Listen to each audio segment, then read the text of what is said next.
Hello everyone, welcome back to my channel. मैं हूं आपकी प्यारी author Chitra and you are watching Moves Diary. तो मैं लेके आ गई हूं आप लोगों के लिए one night stand with mafia professor का नेक्स्ट पार्ट। तो चलो, अगर आपको ये स्टोरी पसंद आए तो लाइक शेयर सब्सक्राइब कर दीजिए और एक प्यारा सा कमेंट भी कर दीजिए ताकि मुझे मोटिवेशन मिले और मैं आप लोगों के लिए ऐसे ही स्टोरी लाते रहूं। तो चलो बिना देरी के स्टार्ट करते हैं। तो पिछले एपिसोड में हमने ये जाना था कि आज रुद्राक्ष का एक बहुत बड़ा मिशन था ड्रग से रिलेटेड, और इसी मिशन में रुद्राक्ष को ये पता चलने वाला था अपने ही कॉलेज यानी इंपीरियल मुंबई यूनिवर्सिटी का एक बहुत बड़ा राज। लेकिन उससे पहले वो पता कि असली मुजरिम कौन है जो उसी के कॉलेज में रहकर इतना बड़ा कांड कर दिया है, उससे पहले ही टोनी और अलेक्स रुद्राक्ष के पूछने पर अपना सर झुका लेते हैं, जिससे रुद्राक्ष गुस्सा होकर वाहन से चल जाता है। वह रुद्राक्ष का सरा समझकर राघव न टोनी और एलिस को हल हाउस में ले जाने के लिए कहता है। वहीं दूसरी तरफ कथा ने आगे अपने लिए बहुत चीजें सोच रखी थी जो उस पूरी करनी थी। वैसे कथा चाहती थी कि वह आईएएस कॉलेज में न पढ़ाई, क्योंकि आईएएस कॉलेज में रुद्राक्ष पढ़ाता था, इसलिए वो नहीं चाहते थे कि वो आईएएस कॉलेज में पढ़े। लेकिन उसका सपना इसी कॉलेज से होने वाला था पूरा, इसलिए वह चाहकर भी यह कॉलेज नहीं छोड़ सकते थी। अगर वह जाकर आईएएस कॉलेज को छोड़ देती तो आगे चल के उस बहुत सारे दिक्कतों का सामना करना पड़ता, जिसके लिए अभी कथा तैयार नहीं थी। अभी आगे अगला दिन कथा जो आईएएस वक्त सोई हुई थी, अचानक से उसका अलार्म बजाता है जो उसने रात को ही लगा लिया था, क्योंकि उस सुबह उठकर हेल्दी नाश्ता खाना था जो उसने कल रात को ही मंगवा लिया था। कुछ घरेलू स्नैक्स जैसे फ्रूट्स, ड्राई फ्रूट्स, ये सब उसने खुद जाकर खरीद लिया था ताकि वह सुबह उठकर यह सब खा पाए, जिसकी वजह से उसका जो होने वाला बच्चा है वो हेल्दी रह सके। रेडी होकर कथा कुछ फ्रूट्स और ड्राई फ्रूट्स खाने लगते हैं जिसमें काजू किशमिश सीए से रहे थे, वो ये सब खाए लेती है। तभी उसका दरवाजा कोई खटखटा आता है। जब कथा दरवाजा खोलती है तो उसके हॉस्टल रूम के बगल वाली एक लड़की उस ब्रेकफास्ट खाने के लिए बुला रही थी, क्योंकि सारा ब्रेकफास्ट कैंटीन एरिया है, इसलिए वो कथा को बुला देती है वार्डन के कहने पर। वहीं कथा उस लड़की की बात सुनकर अपना सर हमें लाकर उसके साथ चल जाती है कैंटीन एरिया में। कैंटीन एरिया में आकर वो अपना ब्रेकफास्ट अच्छे से करती है, बाद वो अपना बैग उठाकर कॉलेज की तरफ चल जाती है। जब कथा कॉलेज की बढ़ भी रही थी तब उस आसपास काफी सारे बच्चे खुश दिख रहे थे और बहुत सारे बच्चे एक ग्रुप में कुछ बातें कर रहे थे। बहुत ज्यादा एक्साइटेड होते हैं आज का कॉलेज का और बहुत ज्यादा खुशनुमा था। ये बात कथा को कुछ समझ नहीं रही थी, क्योंकि आज से पहले बच्चों ने कभी भी इतना एक्साइटेड खुद को नहीं दिखाया था। बताए जाने के लिए एक्साइटेड थी कि ऐसा क्या हुआ है कॉलेज में कि सारे बच्चे इतने ज्यादा खुश दिख रहा है और कुछ बातें कर रहे हैं। कथा ने उनके पास जाने की कोशिश की तो उससे दूर से सुना रिया कि कॉलेज में कुछ फंक्शन होने वाला है। कथा को इतना तो नहीं पता था, लेकिन वो चल रही थी तो उस कहीं से सुनाई दे दिया। अभी वो इस चीज के लिए बहुत ज्यादा एक्साइटेड हो जाती है और सारी चीजें भूल जाती है, क्योंकि बचपन से ही उस कॉलेज के फंक्शन या फिर कोई भी ब्रेकिंग चीज उस बहुत ज्यादा पसंद आती है, इसीलिए वो हर चीज में पार्टिसिपेट करती है। इसके बाद वो खुशी होते क्लास के अंदर जाती है।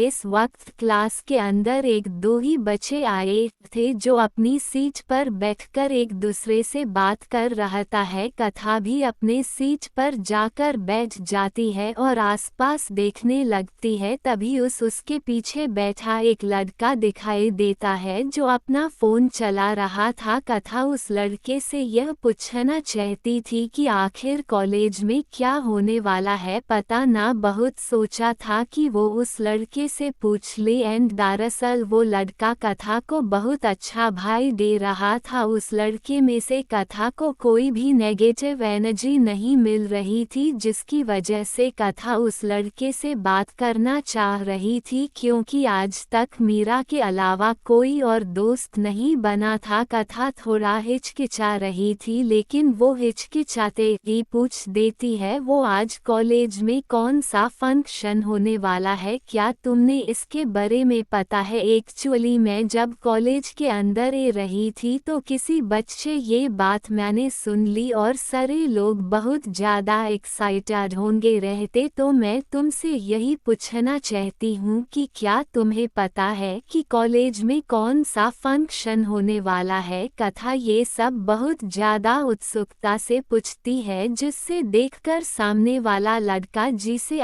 इस वक्त ब्लैक कलर के शर्ट के साथ ब्लैक कलर का पेंट पहना हुआ था, लड़का बहुत अच्छा दिख रहा था, गुड लुकिंग। वो लाइक अपना फोन ही चला रहा था। तभी उसके कानों में किसी की आवाज आती है। जब वो अपने सर उठा के देखता है तो कथा उससे सवाल कर रही थी। वो लड़का जिसका नाम अधीर होता है, उसकी उम्र करीब 20 की होगी। बातें सुनकर कुछ पाल को कथा कोई देखने लगता है, फिर जब उस होश आता है तो वह कथा के सवालों का जवाब देते कहता है, हाँ मैंने भी ये चीज़ नोटिस किया है, लेकिन मैं भी तुम्हारी तरह इस कॉलेज में नया हूँ तो मुझे इन सब चीज़ों के बारे में अभी पता नहीं है। मेबे वाहन हमें आगे चलकर पता चले ही। मीन जब टीचर आए तो शायद वही अनाउंस कर दे। वैसे भी हम लोग को आगे चल के पता चले जाएगा कि कौन सा फंक्शन होने वाला है। ऐसा है तुम ज़्यादा सोचो और चिल्ड्रेन वो ये सब बातें बहुत ज़्यादा कैजुअल होंगे कह रहा था। ऐसा लग रहा था कि वर का था काफ़ी अच्छे दोस्त हैं काफ़ी दिनों से, लेकिन ऐसा कुछ नहीं था। भाई क्या था? सामने वाले लड़के ये बात सुनकर थोड़ा साध हो जाती है, क्योंकि उस जानना था, लेकिन उस बांदे को भी नहीं पता, तो वो कुछ इसमें कर नहीं सकती थी, इसलिए वो अपना सर हाँ में हिला देती है। तभी कथा को कुछ सूझता है और वह अपना हाँ बढ़ते कहती है, हेलो एमवाई नेम आईएस कथा और मुझे आईएस कॉलेज में आया हुआ है। करीब एक हफ्ता हो गया मैं आईएस कॉलेज में नहीं हूँ, तो क्या हम फ्रेंड बन सकते हैं? कथा की बात सुनकर उस इंसान को कोई नेगेटिव एनर्जी नहीं महसूस हो रही थी, उल्टा उसका भी कोई दोस्त नहीं था, जिस वजह से वो कथा से दोस्ती बनाने के लिए उसका हाथ पकड़ लेता है और वो दोनों हैंडशेक करता है। तभी अधीर कहता है, एक्चुअली मेरा भी आईएस कॉलेज में कोई दोस्त नहीं है और मुझे स्कॉलरशिप में आए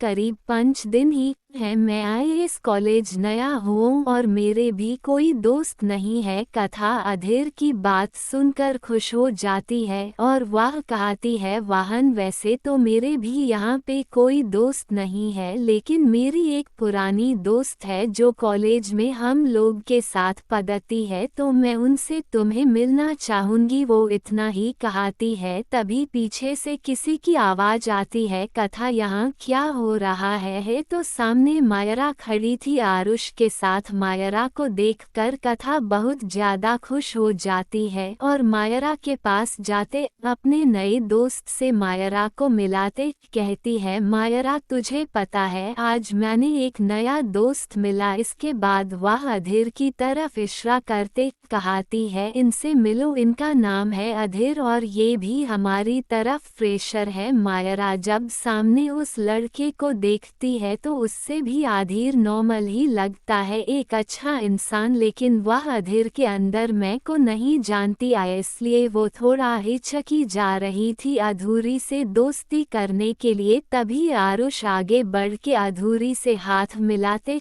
कहता है, हेलो, मेरा नाम आरुष है और मैं भी आईएएस कस में नया हूँ। इसके बाद रुष कुछ और कहने वाला था, लेकिन इससे पहले वह कुछ क्या पता मरा उस रोक देती है और कहती है, तुम भूल गए भाई ने क्या बोला था। वो ये सब थोड़ी सी धीरे सी वॉइस में कहती है ताकि कथा और अधीर दोनों ना सुन पाए। मरा के बात सुनकर जैसे आरुष को कुछ होश आता है और वो शर्मिंदा हो जाता है। तभी कथा की आवाज आपके कानों में आती है, तो चलो हम लोग दोस्त हो गए हैं तो हम लोग एक बेंच पर बैठ सकते हैं। और ये क्या मायरा, तुमने तो अधीर के साथ दोस्ती भी नहीं करी। जिसके बाद रोश खुद ही अपना हाथ आगे बढ़ते कहता है, hello miss Maya, my name is Aarush and nice to meet you. इसके बाद मायरा भी अधीर के साथ हाथ मिला देती है, जिसके बाद वो लोग एक ही बेंच पर बैठ जाते हैं। अभी वो लोग अपने बेंच पर बैठकर कुछ बातें ही किए जा रहे थे, तभी क्लासरूम में रुद्राक्ष आ जाता है। रुद्रांश को आता हुआ देखा क्लास के सारे बच्चे अपने अपने सीट पर खड़े हो जाते हैं। वही कथा की नज़र जब रुद्राक्ष हो जाती है तो थोड़ा सा सकपका जाती है और इधर उधर देखने लगती है। वही रुद्राक्ष जब क्लास में आता है तो उसकी नज़र चारों तरफ घूम रहे थे, तभी उसकी नज़र कथा के ऊपर आके रुक जाती है और वह कथा को ही कुछ फलों के लिए देखने लगता है। तभी उस होश आता है कि वह अभी क्या कर रहा है इस क्लासरूम में, जिसके वजह से वह सारे बच्चों को अपने अपने सीट पर बैठा देता है, जिसके वजह से सारे बच्चे अपने सीट पर बैठ जाते हैं। आज रुद्राक्ष को कुछ नए चेहरे दिख रहे थे, क्योंकि काफ़ी सारा ट्रांसफ़र स्टूडेंट का आज आईएएस कॉलेज में एडमिशन हुआ था। वो बच्चों की संख्या करीब 10 से 12 होंगे। वह सारे बच्चे हैं यहाँ पर ट्रांसफ़र के जरिए से आए थे। रुद्रांश एक बार सारे बच्चों की तरफ देखता है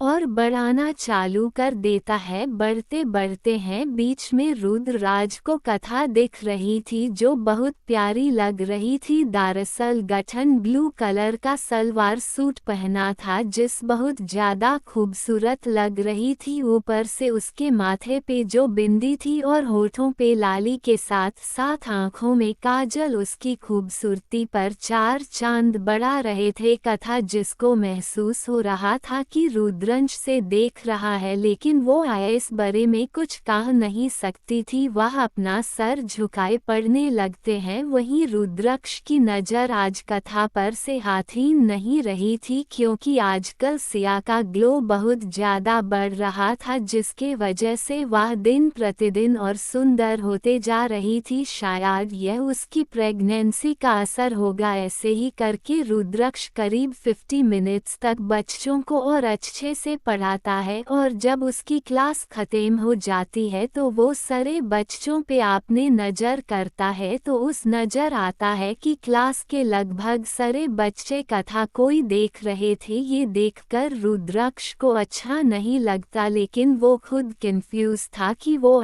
इस बारे में क्या करे। वो इस बात को नज़रअंदाज करके वहाँ से चल जाता है। रुद्रांश जब क्लास से बाहर निकलता है तब कथा रुद्राक्ष को देखने लगती है, जो बाहर से देखने से तो बहुत ज़्यादा खरगोश और रोगनट लग रहा था, लेकिन कथाएं जानती है कि वो अंदर से कितना वाइल्ड। इसके बाद इनायत और उसके दोस्त सारे क्लास कंटिन्यू करते हैं। फिर जब कैंटीन में लंच खाने की बारी आती है तो आज कैंटीन में बहुत ज़्यादा भीड़ थी, जिस वजह से कथा और मायरा अपने टेबल पर बैठे थे। वहीं अधीर के साथ आरुष अपना खाना ऑर्डर करने चले जाते हैं। कुछ देर में खाना ऑर्डर करने के बाद बोलो मायरा और कथा के लिए उसका लंच लाते हैं। मीराव ने पहले ही ऑर्डर कर दिया था कथा के लिए इडली खाना, क्योंकि वो कोई रिस्क नहीं लेना चाहता थी कथा की सेहत को लेके। इसके बाद वो लोग अपना लंच करने लगते हैं। वहीं दूसरी तरफ रुद्राक्ष के केवी में अपना वक्त कर रहा था, तभी सामने से उसका सेक्रेटरी राघव आता है और उस कहता है बॉस, हमें उस कल्पित की आर्यन इन्फॉर्मेशन पता चल गई है और हमें ये भी पता चला है कि वो आपके कॉलेज में ही ये सब काम करके आपके कॉलेज के स्टूडेंट को बिगाड़ रहा था, जिस वजह से आपके और कॉलेज के सारे रेपुटेशन खराबी हो रही थी। तभी रुद्रश अपने सेक्रेटरी से कहता है राघव, मैं ये सब सुन नहीं आया हूँ, मुझे सिर्फ और सिर्फ उसका नाम बताओ जो हमारे साथ गद्दारी कर रहा है, और तुम्हें पता ही होगा कि मैं कितने दिनों से उससे एक खोज रहा हूँ। और हाँ, याद रखना इन 1 हफ्तों के बीच में तुम्हें उस आदमी का पता कैसे भी करना होगा, नहीं तो तुम और तुम्हारी जान कहाँ जाएगी मुझे भी नहीं पता। रुद्रनश सीधा सीधा राघव को धमकी दे रहा था, जो राघव समझ भी रहा था, लेकिन उसके पास और कोई नहीं था, क्योंकि जो इंसान था वो बहुत ज्यादा शतीर और चालाक था, जो आसानी से किसी की पकड़ में नहीं आ रहा था, जिस वजह से राघव को टाइम लग रहा था। दरअसल जिसे रुद्रनश और राघव ढूंढ रहा है वो इंसान इंपीरियल भाई यूनिवर्सिटी में बहुत ज्यादा बड़ा ड्रग्स के रैकेट चला रहा था, जिसके खबर रुद्रांश को मिली तो वो उससे खोजने के लिए अपने सारे गार्ड्स लगा लिए थे, लेकिन उससे कोई फायदा नहीं हुआ। धीरे धीरे उसके कॉलेज को बहुत ज्यादा नुकसान होने लगा कि कॉलेज के जितने भी सीनियर बच्चे थे, खासकर लड़के हैं, वह सब ड्रग्स को लेने लगे, जिस वजह जैसे कॉलेज की रेप्यूटेशन धीरे धीरे, और ये रैकेट जिससे कुछ बच्चों ने अपने आप को मारने की भी कोशिश की। जब इन सब की खबर रुद्राक्ष को मिली तो वह अपने सारे आदमी को कम पर लगा दिया, लेकिन कुछ हफ्ते बीत जाने के बाद भी उसके आदमी उस लड़के को खोज नहीं पाए, जिस वजह से रुद्राक्ष इंपीरियल हाई स्कूल में कुछ दिनों के लिए प्रोफेसर की पोस्ट में आया था। काफी वो कॉलेज के सारे बच्चों पे अपनी नज़र गड़ाई रखा है और सबको नोटिस करें कि कौन वियर्ड सा बिहेव कर रहा है। पढ़ाते समय रुद्राक्ष की नज़र सारे लोगों पर रहती थी और जीएसजे पे रुद्राक्ष को शक होता, वो उस इंसान की पूरी जानकारी निकलवाता, जिस वजह से उन्हें काफ़ी मदद मिली और र को पक्का यकीन हो गया था कि इन 1 हफ्तों में उस पता चल जाएगा कि असली कल्प्रित कौन है। इसके बाद रुद्राक्ष अपने कामों में व्यस्त हो जाता है। वहीं दूसरी तरफ मायरा का घर राजवंश मैंशन है। इस वक्त मायरा अपने कमरे में आराम कर रही थी, तभी उसके कमरे में एक प्यारी सी औरत आती है, जिसकी उम्र करीब 35 से 40 तक होगी। वो मायरा के पास आकर उस उठते कहती है, मायरा बेटा उठ जाओ, डिनर का वक्त हो गया है। मायरा जो गहरी नींद में थी, उस औरत की आवाज़ सुनकर अपनी आंखें खोलती है और आलसीपन से कहती है, माँ क्या यार, आप भी थोड़ी देर और सोने दो ना। जिसे सुनकर सामने वाली औरत जो और कोई नहीं राजेश्वरी राजवंश थी, मायरा और रुद्रांश की माँ, वो मायरा को कहती है, मायरा तुम करीब 3-4 घंटे से सो रही हो, तुम्हें समय का कोई होश नहीं है। ये बताता सुनकर मायरा अपनी आंखें खोलकर अपनी मां को देखती है, जिसके शकल पर ही नाराजगी दिख रही थी। तभी वो अपनी मां को गले लगाते हुए कहती है, मां आप जानते हो ना कि मुझे नींद बहुत प्यारी है, ऊपर में मैं आज बहुत ज़्यादा थक गई हूँ। जिससे सुनकर राजेश्वरी जी कहती है, अच्छा पहले तुम जाओ फ्रेश हो जाओ, मैं तुम्हारे लिए गर्मा गर्म डिनर लगाती हूँ, जिससे तुम्हारी सारी थकान मिट जाएगी। इसके बाद मायरा फ्रेश होने चल जाती है। फ्रेश होने के बाद वो अपने डाइनिंग एरिया में आती है।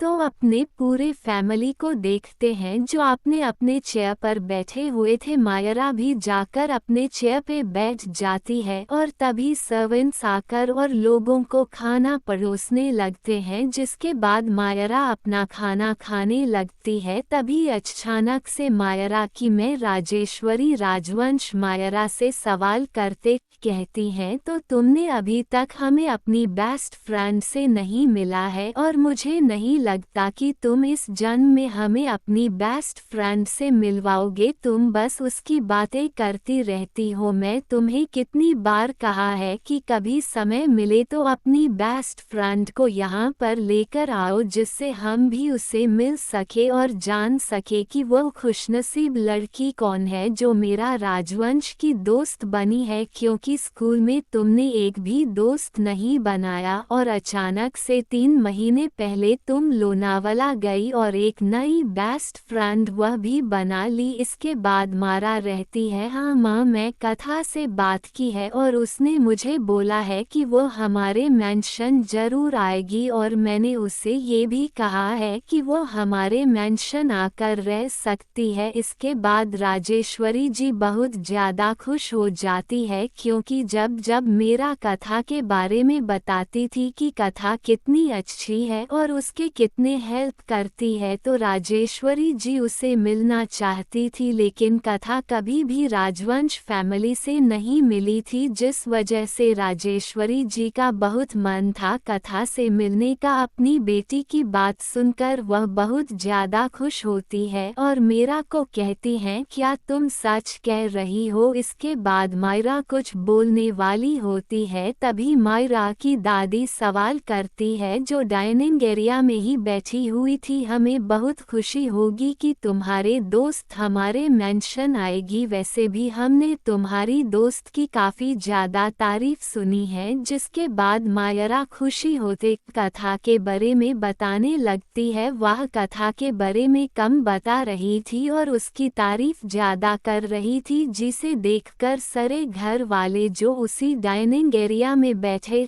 थे आर्यवर्धन को छोड़कर वो मुस्कुराते मायरा की बात सुन रहा था। इसके बाद अभी अपना डिनर करके अपने अपने कमरे में आराम करने चल जाते हैं। आधी रात का समय आया। इस वक्त आर्यन राजवंश विलिया हुआ था। वह इस वक्त बहुत ज़्यादा थक गया था, क्योंकि उस ऑफिस में भी बहुत ज़्यादा काम होता था और उसका एक नया काम हो गया था प्रोफेसर का, तो उस बच्चों को पढ़ाना, उसके असाइनमेंट ये सब देखना, ये भी उसकी जिम्मेदारी बन गई थी, जिस वजह से वो और बिजी होने लगा था और कम करते करते कब आधी रात हो गई उस पता नहीं चला। राघव ने आकर उस बताया है कि सर घर जाने का समय हो गया है। तब वह होश में आया और राजमानशिला के लिए निकल गया। विला आने के बाद रुद्रनश अपने कमरे में जाकर फ्रेश होता है। उसने ऑफिस में ही डिनर कर लिया था, जिस वजह से वह जब फ्रेश होकर अपने कमरे में आता है तो फिर से वो अपना लैपटॉप लेके अपना ऑफिस का काम करने लगता है और काम करते करते उस रात के 3 बजे बाज जाते हैं, जिस वजह से उसने नींद आने लगती है और वो अपना लैपटॉप साइड में रख के सो जाता है। वहीं अगले दिन आर्यवर्धन की जब आंख खुलाती है तो इस वक्त सुबह के 5 बजे बाज रहे थे। आर्यवर्धन को ज़्यादा नींद नहीं आती थी, वो मुश्किल से 2-3 घंटे ही सो पाता था। इसीलिए आर्यवर्धन की जब आंख खुलाती है तो वह फ्रेश होकर जिम में जाता है, जहां पर वह कुछ एक्सरसाइज करता है। उसके बाद फ्रेश होकर और अपना ब्रेकफास्ट करके ऑफिस के लिए निकल जाता है, क्योंकि आज उस ऑफिस में बहुत ज़्यादा काम था, जिस वजह से वो आज कॉलेज नहीं जाने वाला था। ऑफिस पहुंचने के बाद रुद्रनश अपना काम करने लगता है। वहीं दूसरी तरफ कथा की जब आंख खुलाती है तो कॉलेज आने का समय हो गया था, जिस वजह से वो जल्दी से रेडी होकर कॉलेज की तरफ बढ़ जाती है। अपने क्लासरूम में पहुंचने के बाद वह मायरा को देखती है जो आरुष और अधीर के साथ बैठे हुई थी और वो लोग एक दूसरे से कुछ बातें कर रहे थे। कथा उन लोगों के पास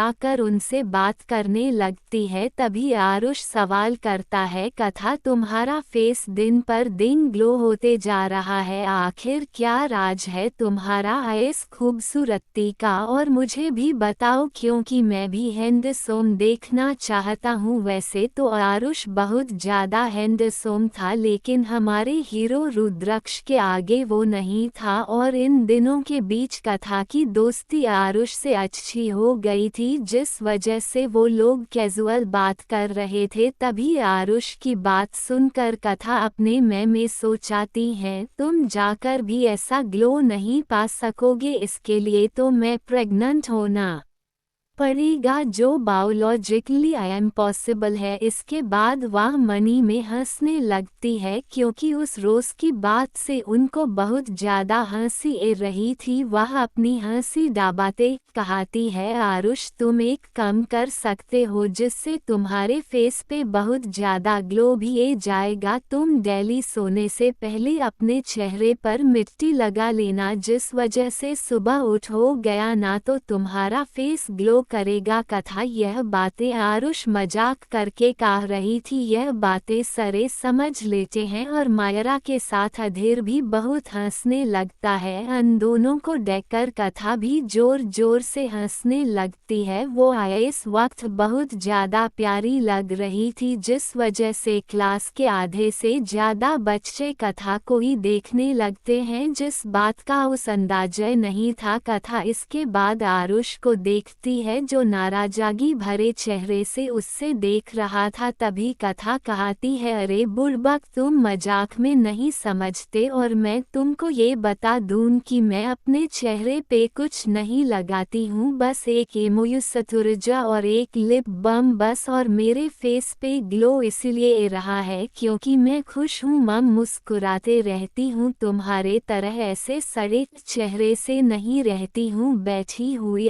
इस बात को सुनकर तो मीरा और अधीर और ज़्यादा हंसने लगते हैं, वह भी जोर जोर से, और उसको ये सब अपना इंसल्ट लग रहा था, लेकिन वो कथा की बात से सहमत लग रहा था, क्योंकि कथा ने कोई भी मेकअप नहीं किया था, जो उस साफ साफ दिख रहा था उसका चेहरा पूरा ग्लास जैसा हो गया था। वह बहुत ज़्यादा खूबसूरत और ग्लोइंग लग रही थी। आरुष को लगता है कि कथा सही कह रही है, क्योंकि कथा को जब भी आरुष ने देखा था वो हमेशा मुस्कुराती ही रहती थी, जिस वजह से हो सकता है कि उसका फेस पे ग्लो हो। और तभी आरुष कुछ कहने ही वाला होता है, तभी क्लास में दूसरे टीचर आ जाता है, जो अपने सब्जेक्ट का पढ़ाने लगते हैं। इसके बाद सारे बच्चे का ध्यान टीचर की बातों पे चल जाता है, और वह लोग अपने पढ़ाई पर ध्यान देने लगते हैं। टीचर जब पढ़ा कर जाते हैं, तभी सीनियर बच्चे जो 4th ईयर में पढ़ रहे थे वो सब 1st ईयर के क्लास में आते हैं, जो उनका नाम लिखने वाले थे फ्रेशर्स पार्टी के लिए। सामने से एक बच्चा जिसका नाम शिव होता है, वह सारे बच्चों को कहता है, hello student, I am your senior, my name is Shivam and there ISMY team. उस ग्रुप में करीब 4 लोग होंगे, जिनमें से पहला जो हेड था उसका नाम शिव था, जो मुंबई के जाने माने बिजनेसमैन का वेट रहा था, लेकिन वो बहुत ज़्यादा सिंपल लाइफ प्रेफर करता था। वहीं दूसरा स्टूडेंट जिसका नाम अभय था, उसका पूरा परिवार मतलब उसके दादाजी, उसके पिताजी, उसके चाचा जी, वो सब आर्मी में थे और बहुत हाई पोस्ट पर इस देश की सेवा कर रहे थे, जिस वजह से उनका नाम भी बहुत ज़्यादा आईएएस और शहर मिल गया जाता था। उन्होंने बहुत सारे बलिदान दिए थे आईएएस देश के लिए। वहीं तीसरा बच्चा जिसका नाम गिलेश, उसका परिवार नॉर्मल मिडिल क्लास फैमिली था, उसके पापा सरकारी अधिकारी थे, वहीं उसकी माँ हाउस वाइफ थी। वहीं चौथा बच्चा जो और कोई नहीं लड़की थी, उसका नाम अनाया था। वो लोग न्यू कमर्स के लिए फ्रेशर पार्टी अरेंज कर देते हैं। उनके प्यो ग्रुप का नाम F4 था। वो चारों बहुत ज़्यादा ही मेहनती और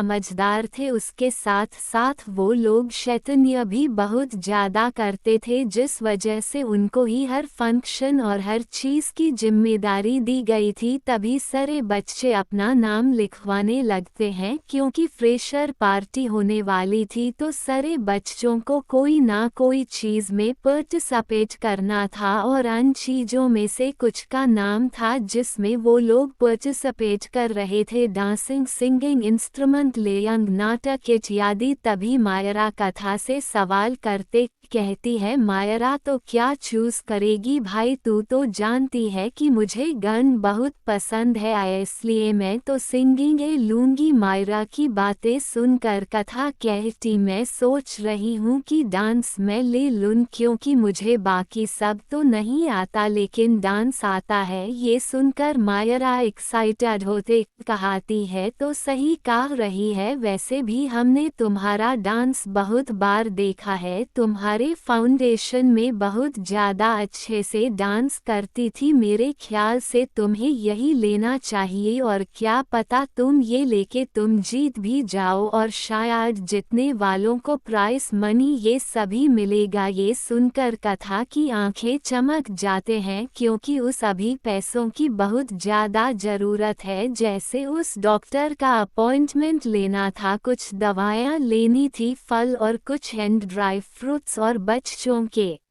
लिए और सामान भी लेने थे, क्योंकि वो नहीं चाहती थी कि इस दुनिया में आने से पहले और आने के बाद उसके बच्चों को कोई भी दिक्कत हो, जिस वजह से वह सारे तैयारी पहले ही कर लेनी चाहती थी। तभी उसकी बारी भी आ जाती है अपना नाम लिखवाने की। शिव सवाल करते कहता है, तो तुम्हारा नाम क्या है? जिसे सुनकर कथा धीमी आवाज में कहती है, कथा, मेरा नाम कथा है। जिसके बाद और सवाल करते कहता है, तुम किस चीज़ में पार्टिसिपेट करना चाहोगी? यह सुनकर कथा उसी धीमी आवाज में कहती है, डांस। शिव, जो अभी तक कथा को नहीं देख पाया था क्योंकि वो रजिस्टर में बच्चों के नाम लिखने में व्यस्त था, वो कथा की इतनी धीमी आवाज सुनता तो वह सर उठाकर कथा को देखता तो उसी को देखने लगता है, क्योंकि इस वक्त कथा बहुत ज़्यादा खूबसूरत लग रही थी, और जैसा कि मैंने आपको बताया था उसका फेस बहुत ज़्यादा चमक रहा था, जिस वजह से वह सबका सेंटर ऑफ अट्रैक्शन बने हुई थी, जिस वजह से सारी लड़कियां उससे जलने लगी थी, क्योंकि उन लोगों को भी चाहिए था कथा के जैसा चेहरा, उसके जैसा ग्लोइंग स्किन, लेकिन यह उनके लिए मुमकिन नेताजी, जिस वजह से वह बस अपने में जलन रख के गुस्से से कथा को देख रही थी। वहीं F4 ग्रुप के सारे मेंबर की नज़र जब कथा पे जाती है तो वो लोग भी कुछ पाल के लिए कथा को देखने लगते हैं। इस वक्त नॉर्मल ब्लैक कलर का अनारकली पहना था, उसके चेहरे पे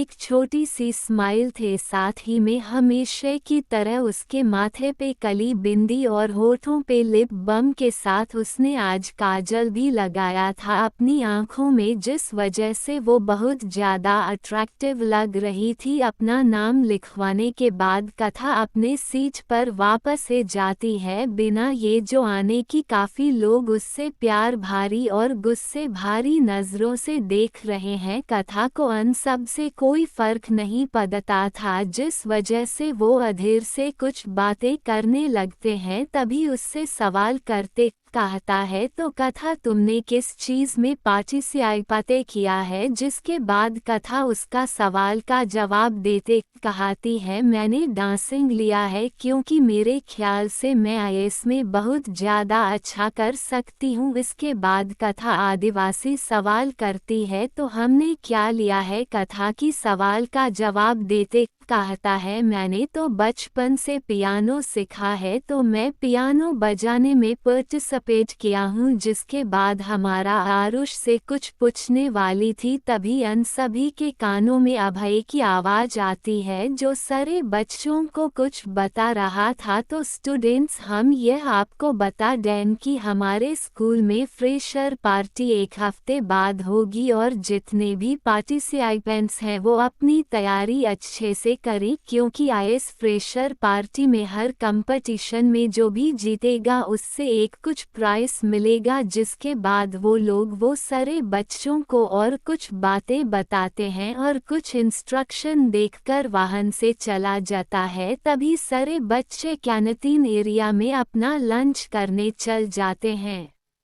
कथा भी अपने ग्रुप के साथ कैंटीन एरिया में बैठी हुई थी और कुछ सोचे जा रही थी। दरअसल वो पैसों के बारे में सोच रही थी कि अगर उसकी नौकरी चल जाएगी या फिर उस पार्ट टाइम जॉब करना होगा तो वह कौन सा जॉब कर सकती है, क्योंकि उसके पास सिर्फ और सिर्फ 3 महीने थे कम करने के लिए। 13 महीने बाद उस ना अच्छे से चल पाया जाएगा, अच्छे से कम कर पाएगी। कथा अपने बच्चे को हेल्दी बनाना चाहती थी, इसलिए वो सोच ली थी कि वो 3 महीनों के बाद कम नहीं करेगी और ज़्यादा ज़रूरत पड़ी तो वो कैफ़े में ही नौकरी करेगी। कथा को खोया हुआ देखकर आरुष उस सवाल करते कहता है, क्या हुआ कथा, तो हम इतनी खोई क्यों हो। तभी मायरा भी झट से सवाल करती है, हमारा आजकल तुम थोड़ी खोई खोई लग रही हो। अच्छा वाह, सब छोड़ो, मैं तुम्हें बता दूं कि घर पे मैं और दंत तुम्हें याद कर रही थी, वाह तुमसे मिलना चाहते हैं। मरा खुशी से कथा को बताती है। मायरा की बातें सुनकर कटहल जो अपने सपनों में थी वो होश में आती है और मरा के सवालों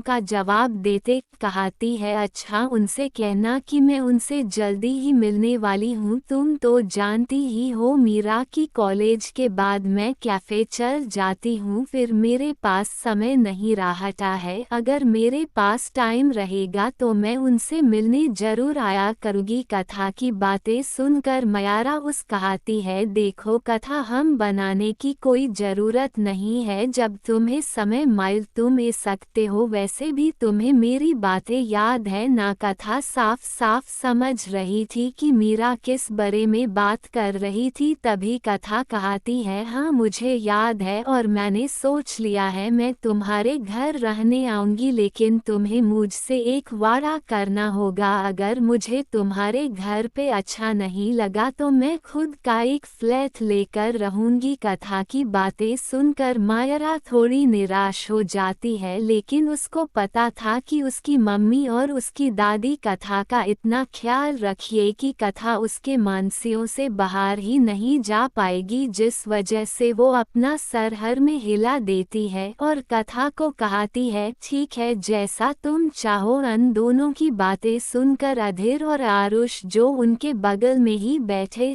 थे वो लोग थोड़ा कंफ्यूज हो जाते हैं, क्योंकि उन्हें कथा और मायरा की बातें नहीं समझ में आ रही थी, जिस वजह से रोज उनसे सवाल करते कहता है, ये तुम दोनों कैसे बातें कर रहे हो, मतलब हमें कुछ समझे नहीं आ रहा है, थोड़ा एक्सप्लेन करके समझा ताकि हम लोग भी सुन सके। आरुष की बातें सुनकर मरा उसके सर पर मारते कहती है, अरे बुद्धू, ये हमारा सीक्रेट कोड है, जैसे हम लोग किसी को नहीं बताएंगे, और वैसे भी हम क्या यहाँ तुम्हें बातें सुनने के लिए बैठाए है, चुपचाप अपना लंच फिनिश करो। अधीर जो ये जानना चाहता था कि मायरा और कथा किस बारे में बात कर रही हैं, वह भी उत्सुकता से उन दोनों को देखने लगता है, लेकिन जब मायरा की दामाद सुनने को मिलती है तो वह भी चुपचाप से अपना लंच करने लगता है। कथा ये सब देखकर मुस्कुराने लगती है, क्योंकि आरुष इस वक्त छोटा बच्चा जैसा लग रहा था, वहीं यहाँ अधीर भी अपना अपना मुंह छोटा कर लिया था, जिसकी वजह से वो भी क्यूट लग रहा था। लंच हो जाने के बाद वो लोग अपने अपने क्लासरूम में चल जाते हैं, जहाँ पर कुछ देर बाद टीचर जाते हैं और वह सब पढ़ाई में ध्यान देने लगते हैं। वही दूसरी तरफ कथा को आज डॉक्टर के पास जाना था, क्योंकि आज उसका डॉक्टर के साथ अपॉइंटमेंट था, जिसके वजह से जैसे ही कॉलेज के पढ़ाई खत्म होती है, कथा सीधा डॉक्टर के पास जाने के लिए निकल जाती हैं। कुछ देर बाद कथा एक छोटे से अस्पताल में अपना चेकअप करा रही थी। दरअसल उस ये जो होना था कि उसका बच्चा हेल्दी है या नहीं, और इसके साथ साथ उस कुछ डॉक्टर की सलाह भी लेनी थी। डॉक्टर उसका चेकअप करती है, इसके साथ वो कथा को कुछ दवाइयाँ भी देती है, जिसके वजह से कथा को आगे चलकर कंसीव करने में कोई प्रॉब्लम नहीं होगी। क्योंकि कथा की उम्र बहुत छोटी थी, तो डॉक्टर उसे कुछ और सलाह भी देती है कि प्रेगनेंसी में उसे क्या खाना और क्या नहीं खाना सही होगा, जिसके बाद कथा कुछ और बातें पूछकर वह से चल पड़ती है मूनलाइट कैफे जाने के लिए। लेकिन रास्ते में ही मुंबई की ट्रैफिक लगी हुई थी। कथा जो ऑटो में बैठी हुई थी, वो ऑटो वाले भैया से पूछती है, भैया क्या हुआ है, आपने गाड़ी के रोक दी है? जिसे सुनकर ऑटो ड्राइवर कहता है, पता नहीं मम साहब, लगता है आगे कुछ हो गया है, मैं अभी देख कर आता हूँ। इसके बाद वो ड्राइवर आगे देखने चला जाता है कि क्या हुआ है। वहीं कथा अपना रिपोर्ट अपने हाथ में रखे रिपोर्ट को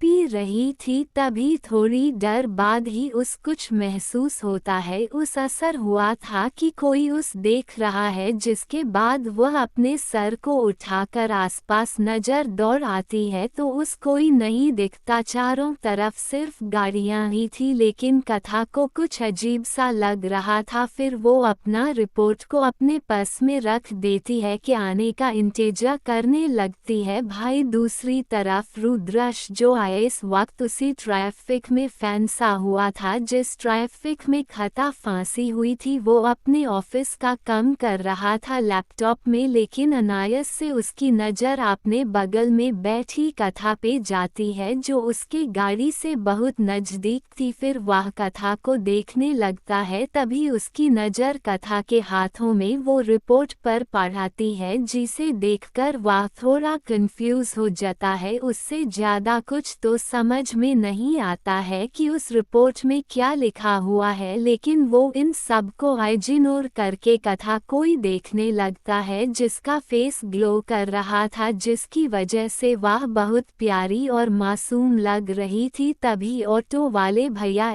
जाते हैं और कथा से कहते हैं, मेम साहब आगे एक बहुत बड़ा एक्सीडेंट हो गया है, तो हमें आधा घंटा लगेगा क्योंकि एम्बुलेंस आने में टाइम है। एक्सीडेंट का संसार कथा घबरा जाती है, लेकिन जब वह अपने आसपास नजर दौड़ आती है तो उसे पता चलता है कि मूनलाइट कैफे वॉकिंग डिस्टेंस पर 5 मिनट का होगा, जिस वजह से वो ऑटो वाले हैं भैया को पैसा देकर पैदल ही निकल पड़ती है मूनलाइट कैफे की तरफ। वही रुद्रक्ष कथा को उससे दूर जाता हुआ देख रहा था। कथा अरे आगे बढ़ने से पहले एक और बार पीछे मुड़ के देखती है, क्योंकि उस शक हो रहा था कि उस कोई बहुत दिग से देखे जा रहा है और घूर रहा है, जिसके वजह से वो खुद को अयारिताते फील कर रही थी। जब आसपास देखती है तो सारे लोग अपना काम कर रहे थे। तभी उसकी नज़र एक काली गाड़ी पर जाती है जिसके शीशे काले थे। कथा को कहीं ना कहीं यकीन हो गया था कि इस गाड़ी में बैठा हुआ इंसानों से बहुत डर तक देख रहा होगा, लेकिन कथा उस गाड़ी में बैठे इंसान को नहीं देख पाती है। इसके बाद वह जल्दी से उधर से पैदल ही चल पड़ती है। नहीं, रुद्रक्ष कथा की हरकत को देख रहा था। उसी कथा के बनते बिगड़ते एक्सप्रेशन बहुत अच्छे लग रहे थे, वो बहुत प्यारी लग रही थी गुस्सा करते, लेकिन कथा जब उसकी आंख से ओझल हो जाती है तो उस अच्छा नहीं लगता है। इसके बाद फिर से वो अपने ऑफिस का चिंता कम करने लगता है। लैपटॉप में वही कथा चलते चलते मूनलाइट कैफ़े के पास गई थी। मूनलाइट कैफ़े के अंदर आने के बाद वो एक चेयर पे बैठ जाती है क्योंकि वो चलते चलते थक गई थी, इसलिए वो एक चेयर में बैठकर अपने बैग से पानी निकलकर पानी को पीने लगती है। इसके बाद कथा मैनेजर ऑफिस में जाती है और अपने काम में लग जाती है। कैफ़े का काम खत्म होने के बाद कथा अपने हॉस्टल में आकर अपना डिनर खत्म करके वह अपनी दवाइयाँ लेकर सो जाती है। आज कथा को बहुत अच्छी नींद आती है। वहीं अगली सुबह कथा के लिए थोड़ी मुश्किल भारी होने वाली थी क्योंकि अगले सुबह से ही कॉलेज का फ्रेशर पार्टी का तैयारी होने वाला था, जिस वजह से उसको डांस प्रैक्टिस करना था और उससे कुछ स्पीचेस भी बोलनी थी। अगली सुबह जब कथा किए हैं आँख खुलाती है तो जल्दी से फ्रेश होकर अपना ब्रेकफास्ट करके की तरफ चल जाती है। आज कथा को देरी हो गई थी उठने में, जिस वजह से वो अपनी पहली क्लास के लिए 10 मिनट डर हो गई थी। उस बहुत डर लग रहा था कि इनका ही रुद्रक्ष जो उसकी पहली क्लास का टीचर है उससे गुस्सा होकर उस पे चिल्लाने ना लगे। वो जल्दी जल्दी अपने क्लासरूम के बाहर आती है और धीमी सी आवाज में कहती है, मई कम इन। रुद्रनश जो बच्चों को पढ़ा रहा था और उस लग रहा था कि कथा आज नहीं आएगी, वजह से पता नहीं उसके फेस पे उदासी आ गई थी, लेकिन जब वो कथा को देखता है तो उसके फेस पे अचानक से एक स्माइल आ जाती है और वह कथा से सवाल करते कहता है, तुम्हारे लेट आने की वजह। रुद्रक्ष का सवाल सुनकर कथा को समझ नहीं आ रहा था कि वो इस सवाल का क्या जवाब दें, जिस वजह से वह धीमे से आवाज में कहती है, वो मैं दरअसल रुद्रनश जो कथा की चाट समझ रहा था उससे ऐसा लगता है कि कथा कल रात के वजह से डर हो गई है उसको, क्योंकि कल उसने देखा था कि कथा के हाथों में हॉस्पिटल की रिपोर्ट है और कथा अचानक से कहीं भी बेहोश हो जाती है तो उस लगा कि कथा को बहुत ज़्यादा कमज़ोरी है और जिस वजह से वह अपना इलाज करवाने गई थी। तभी वह कहता है, ठीक है अंदर जाओ, लेकिन तुम्हें आईएएस क्लास के बाद मेरे केबिन में आना पड़ेगा। ये बात वो बहुत ज़्यादा गुस्से से कह रहा था। बाकी सारे स्टूडेंट के साथ कथा को लग रहा था कि शायद रुद्रनश उस दंतने के लिए केबिन में बुला रहा था, जिस वजह से वह थोड़ी डर जाती है, लेकिन उसके पास और कोई चारा नहीं था आज। इस वजह से वह अपना सर हाँ में हिलाकर अंदर आके मरा के बगल में बैठ जाती है और एक गहरी सांस लेती है। वही रुद्रक्ष बच्चों को फिर से पढ़ाने लगता है। मायरा जो कथा के लिए बहुत ज़्यादा चिंता में थी वह कथा को संभालते कहती है, क्या हुआ कथा, तो ठीक है ना, आज तुझे डर कैसे हो गई। जैसे सुनकर कथा कह दिया, पता नहीं मैं कल रात दवाई खाई हूँ और आज मेरी नींद ही डर से खुली है, शायद उन दवाइयों में नीम की गोली जैसा कुछ होगा। हमारा कथा की बातें समझ रही थी इसलिए वो हुका था, कोई ज़्यादा कुछ नहीं बोलती है क्योंकि क्लास में रुद्रक्ष पढ़े रहा था और सारे बच्चे रुद्रक्ष का गुस्सा जानते थे, जिस वजह से वो भी कुछ नहीं कह पाती है। वहीं कथा को ये बेचैनी खाए जा रही थी कि एक बार फिर से उस रुद्रक्ष का सामना करना पड़ेगा जो वो नहीं चाहते थे। वो ब्रांच से हमेशा दूर जाना चाहते थे लेकिन लोगों को हमेशा पास कर देती थी, जिस वजह से कथा के सर में दर्द होने लगता है, लेकिन वह जैसे तैसे अपने आप कुछ संभालती है और पढ़ाई में फोकस करने लगती है। लेकिन उस घंटा कुछ समझ नहीं आ रहा था। रुद्रनश जो कथा की सारी हरकतों पे नज़र बनाया था उस भी समझ में आ रहा था कि कथा को उसका पढ़ाया हुआ समझ में नहीं आ रहा है, क्योंकि कथा बहुत ज़्यादा चिंता में लग रही थी। कुछ देर बाद बच्चों को पढ़ाकर अपने केबल में चल जाता है। वह हमारा अभी कथा से कहती है, कथा जो कुछ सोच रही थी वह वह मायरा के हिलाने पर होश में आती है और कहती है हम्मा क्या हुआ। जिसे सुनकर मरा कहती है तू भूल गई तुझे अभी सर के केबिन में जना है। जिसे सुनकर कथा को याद आता है कि उस अभी रुद्राक्ष के पास जना होगा, लेकिन वो ऐसा नाशती है। वो मना करते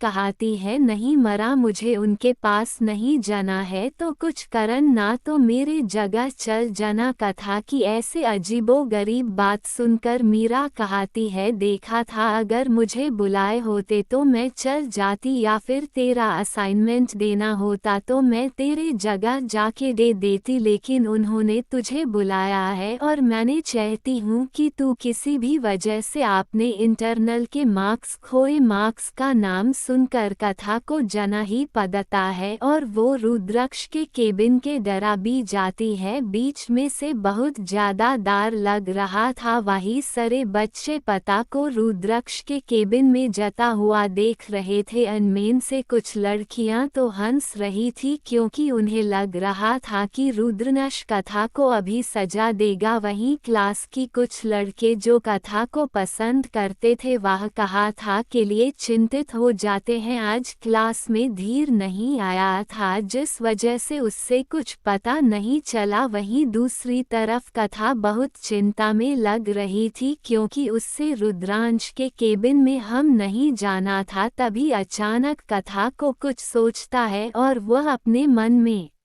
नहीं ये नहीं हो सकता है, क्या वह जान गए हैं कि मैं वही लड़की हूँ इसलिए मुझे उन्होंने बुलाया है। कथा के दिमाग में इस वक्त बहुत सारे ख्याल आ रहे थे और उसका दिल जोरों से धड़क रहा था। वह नहीं चाहती थी कि रुद्रांश को पता चले कि वही वह लड़की है जिसे उसके साथ वो रात बिताई है। अब कथा यही सब सोचते सोचते रुद्रांश के केबिन के पास आ गई थी और कथा जैसे ही उस केबिन का दरवाजा खोलती है अचानक से एक जोर की आवाज आती है जिसे रुद्रांश जो अपनी केबिन में बैठा था का इंतजार कर रहा था। वह चौंक जाता है और सामने की तरफ देखा है और उसकी एक चीख निकल जाती है और वह जोर से कहता है कथा क्या हुआ था कथा के साथ रुद्रांश इतना जोर से क्यों चुका। क्या रुद्रांश को पता चल गया है। कथा के बारे में जानने के लिए बने रहे हमारे साथ। तो दोस्तों आज के लिए इतना ही और मिलते हैं नेक्स्ट एपिसोड में। दोस्तों आप लोग लाइक शेयर सब्सक्राइब नहीं करते हैं, मुझे बहुत सारे काम होते हैं घर के और मुझे पढ़ना भी पड़ता है जिस वजह से मुझे देरी हो जाती है एपिसोड को अपलोड करने में। आप लोग मेरी बात समझे और मेरा साथ दे और लाइक शेयर सब्सक्राइब जरूर कर दे और एक प्यारा सा कमेंट कर दे ताकि मैं मोटिवेट फील होकर आप लोगों के लिए जल्दी से जल्दी एपिसोड लो। और अगर आपको कुछ ना सजे कि आप लोग क्या कमेंट करें तो आप लोग सिंपल एक दिल भी भेज सकते हैं। धन्यवाद दोस्तों इसी के साथ आज का हमारा ये एपिसोड ख़त्म होता है। अगर आपको इसका नेक्स्ट पार्ट चाहिए तो अच्छे अच्छे कमेंट्स कर दो और एक प्यारा सा लाइक भी कर दो ताकि मैं इस स्टोरी का नेक्स्ट पार्ट लेके आ सकूं। और हाँ, कमेंट में रिव्यू देना मत भूलना।